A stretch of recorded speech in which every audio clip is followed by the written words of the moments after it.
And I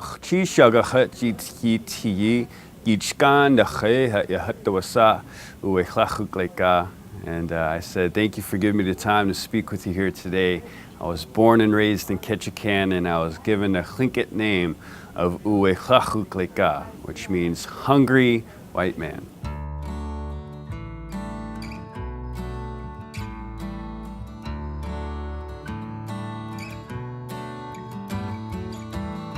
So in Southeast Alaska, you're going to have three main native tribes. You're going to have the Tlinkits, the Haidas, and the Tsimshians. My name is Kelly White. I'm of the Tlingit tribe, Moities of the Eagle, Clans of the Bear. I am a totem carver. I grew up watching my father carve in the early mornings, seeing him. I've been around the artwork my entire life. People would always ask me, are you going to be a carver? I always told them that I wanted to wait till my later years because the last thing I wanted to do was waste the master carver's time. Various skills that will be required for a Northwest Coast carver to take upon the art. First is to understand the Northwest Coast art form line design. You have to understand the shapes, how to properly put them together.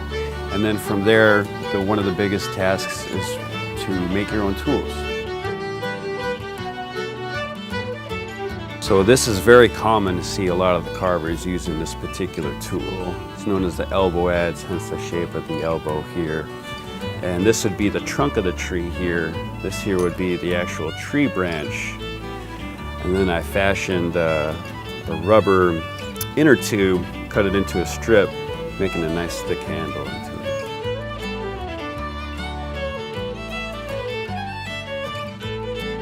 Have five main types of totems. You have honor poles, shame poles, heraldic poles, which was used like an ID card identifying the families who were living inside of a clan house.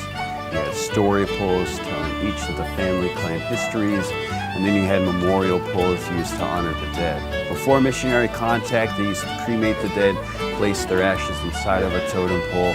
After contact, they went to burial.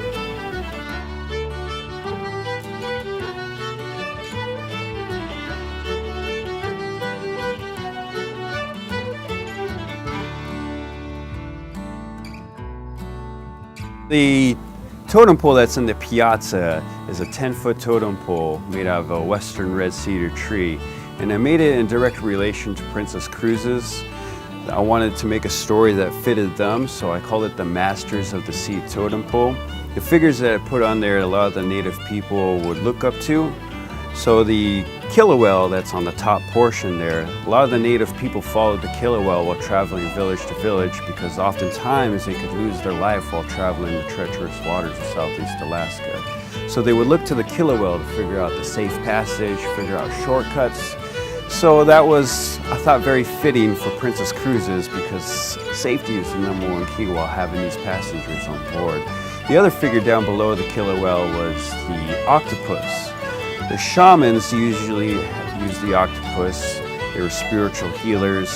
They really liked the octopus because of his 8 tentacles. The 8 tentacles was considered a lucky number amongst the Tlingit people.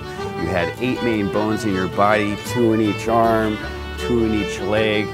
So also the octopus is very intelligent, very adaptable. They put an octopus inside of a jar, screwed the lid on, and he unscrewed the lid from the inside out. So he was able to get out. The other figure I put in between the tentacles was the halibut. The halibut was a fish you could catch all year round, so it proved a very reliable source of food. So I figured that very fitting for Princess Cruises. Keywords: reliability, luck, intelligence, adaptability, as well as safety.